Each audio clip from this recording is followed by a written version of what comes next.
Sister Wives star Kody Brown is one of Christine's kids who works really hard. Besides the pink drink company, Kody also makes money through her Patreon, where she and Tony Padron share secrets about the family if people pay for it. But many viewers were shocked by Kody's newest video when her daughter Avalon told the truth about Kody and Robyn. Keep reading to find out what happened.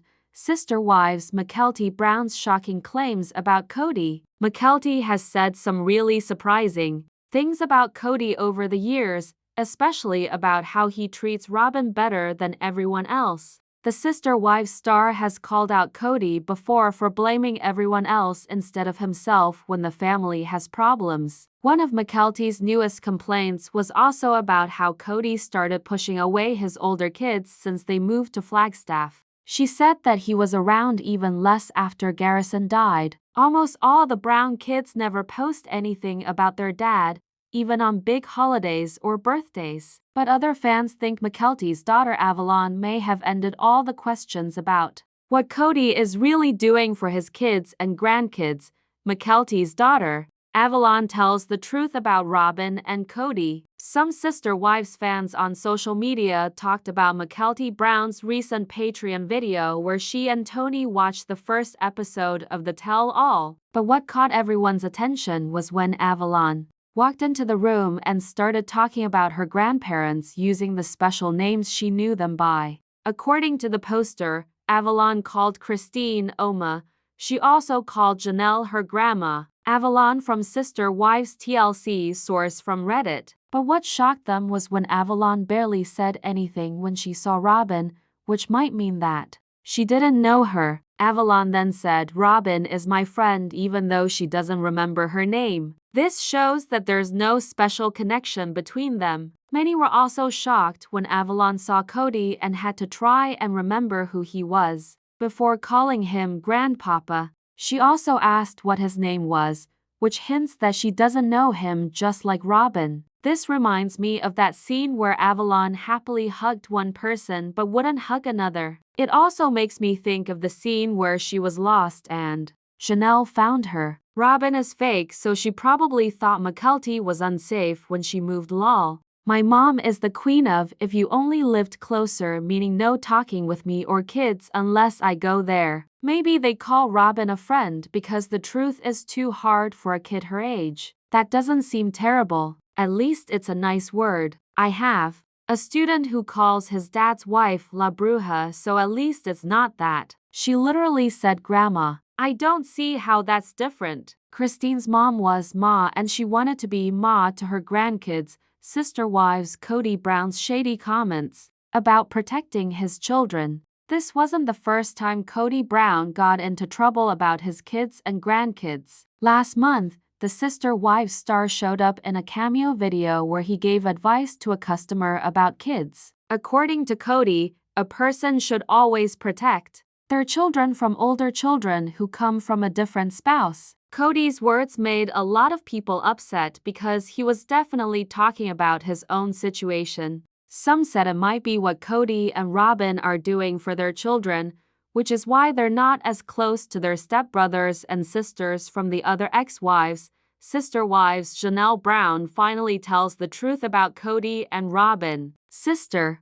Wives star Janelle Brown is no longer holding back about Kody and Robyn. In the tell-all part of season 19, things quickly got heated. In the first part of the tell-all, Kody showed his anger over getting made fun of for loving Robyn. He has also made it clear that he has a stronger kind of love for his fourth wife, but he thinks he's not doing anything wrong. Christine and Mary have both shared their dark thoughts about their ex-husband, but Janelle has even worse things to say about him and Robyn. Keep reading to see what she said. Sister Wives Kody and Janelle Brown talk about what went wrong. The first episode of Tell All had Kody talking about what went wrong in his relationship with Janelle. The Sister Wives star said that he doesn't really know what happened, but their situation made him angrier until he was also done. Kody then said Janelle was playing the victim, but Janelle fired back, saying that she was never playing the victim and that she wants her feelings and limits to be respected. Chanel then said that if she only had 1 year with Kody, she wouldn't marry him, meaning that she wishes she had known him better before jumping into polygamy. Chanel finally tells the truth about Kody and Robyn. TLC recently put out a preview clip from the next episode of Sister Wives Tell All. It shows Chanel's interview when she speaks up about her feelings for Kody and Robyn. According to the Sister Wives star, she can be a good friend to Kody, but she said that she never had a nice relationship with Robyn ever since. Chanel Brown went on to explain that she doesn't hate the two of them, but she just doesn't want to be friends with them. Chanel said that she's not looking forward to being friends with Kody and Robyn, admitting that she doesn't like them. Chanel and Kody separated in December 2022. They ended their 30-year marriage after Kody started ignoring her and their kids, especially when they moved to Flagstaff. Chanel also didn't hold back going after her part of the Coyote Pass property after their breakup, which was shown in the recent season, Sister Wives When Will Tell All Part to air. TLC has already given a summary for the second part of the Sister Wives Tell All. According to the network, the one-on-one meeting would have Chanel talking about why she dislikes Kody and Robyn. It will also show Christine sharing her thoughts about being called Kody's favorite ex-wife. But what made the tell-all even more interesting was Kody's plans to have a guys trip with Christine's husband David Woolley. In the shadows of a family that used to be together under one roof and one belief, the playful sounds of a toddler's voice recently woke up worries that have long troubled a divided household. One of the daughters of a lady who used to be important to a polygamous family has come forward not only as a business powerhouse but as an honest storyteller. Her open thoughts and shared online moments have given fresh insight to a story filled with silence, favoritism, and emotional distance. This story focuses on a mother trying to balance legacy and independence, a husband whose presence disappeared like desert mist, and a granddaughter whose simple honesty showed things that decades of adult holding back never could. What happened in the corner of a home video was not just child's play. It was a mirror held up to a family divided by location, loss, and guarded loyalties, the daughter who stepped forward. Within the bigger story of the once famous polygamous family shown on national television, one daughter, energetic, smart, and fiercely loyal to her mother, has built her own voice and place. Her life now centers around children, shared experiences, wellness products, and an internet platform where real talks replace silence. Alongside her husband, she takes part in behind-the-scenes discussions that peel away the filtered shine often linked with reality television. These internet meetups have become more than just casual talk. They are storytelling sessions filled with complexity, emotion, and at times, mild confrontation. But in one recent video, a shift happened. A voice even younger and more free joined the story. Her small daughter entered the scene by accident, refocusing the spotlight. Her breezy words, kind and casual, caused a cascade of realizations for faithful followers. A nickname is never just a nickname. As the couple remembered a key moment from the family's broadcast Tell All, their daughter wandered into the picture, playful and spontaneous. She began naming people on film. To most viewers, her comments could have seemed sweet, even normal. But for those who have followed the family's emotional geography, they hit like thunderclaps. She talked to her maternal grandma with a loving term long built into that branch of the family's cultural history, a gentle, rounded word full of love and tradition. When she met the lady who had once shared a house and husband with her grandmother, she gave a similarly familiar nickname, Grandma. This established a continuing link with a woman no longer legally tied to her grandfather. This showed a continuity of devotion that stayed even after formal paperwork and relationship statuses had changed. Then came the moment that upset many. When the youngsters saw a lady still strongly connected to her grandfather, the only remaining spouse in what was once a polygamous union, she paused. Confusion clouded her little features. She called the woman her friend but forgot her name. There was no familiar title, no automatic recognition. and when her grandfather appeared, the youngster paused again, searching for a name before landing on a formal title, one that seemed scripted, as though learned from stories, not real experience. An innocent disruption of a carefully guarded story. For followers of the family's journey, this quick interaction showed much. Children speak plainly. They do not hide discomfort or fake tenderness. And here, a youngster unaffected by decades of emotional bargaining presented an unscripted truth. The emotional divisions within the family are not only adult problems, they are felt and absorbed by the youngest hearts, even when they don't yet understand why. Viewers took to online forums with comments ranging from amusement to despair. Many viewed the child's hesitation as proof of the emotional barriers built over time. Some guessed about the impact proximity plays in relationships or lack thereof. Others wondered whether her mother and father had chosen to limit contact with certain family members, not out of meanness but as a natural extension of strained connections. Echoes from the past. Long before this girl could talk, her mother had already started to doubt the behaviors and choices of the man who once loomed large in her life. She had spoken up about his tendency to deflect blame, to transfer responsibility onto others, and to steadily withdraw from relationships that took emotional effort. His move to a new town, one framed by steep peaks and sparse trees, signaled a physical and metaphorical break from the older children and the emotional history they carried. Her criticism got louder following a painful loss, the death of a sibling who had long struggled with being acknowledged, loved, and supported. Her father's absence at that time, both actual and figurative, made the gap worse. His voice, once a constant feature in their lives, turned weak, surfacing only through paid appearances or public remarks that seemed hollow to people who once knew him personally.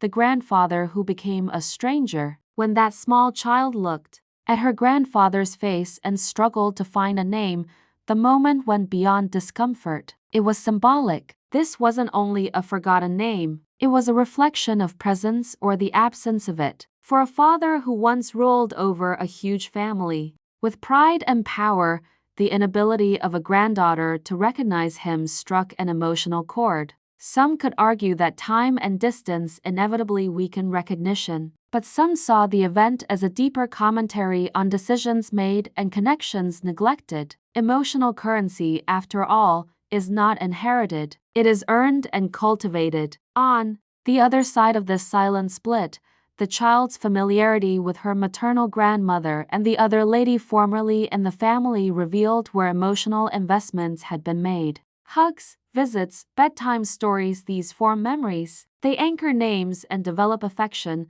Social media reacts, heartfelt commentary and theories. As fragments of the video circulated through online forums, comments flooded in. Some were light, highlighting the sweetness of the child's puzzled expressions. Others were solemn, understanding how meaningful her remarks were beneath the surface. One viewer recalled a situation where the same toddler happily ran to embrace one woman but shied away from the man she barely recognized. Another remembered how a previous episode showed a moment of familial detachment, a youngster lost in a crowd, only to be found and comforted not by her own parents but by a grandmother figure no longer legally tied to her family. Others argued that the lady described simply as a friend may have purposely imposed emotional boundaries, especially if she saw the child's parents as emotionally distant or critical. They emphasize how familial relationships may not ensure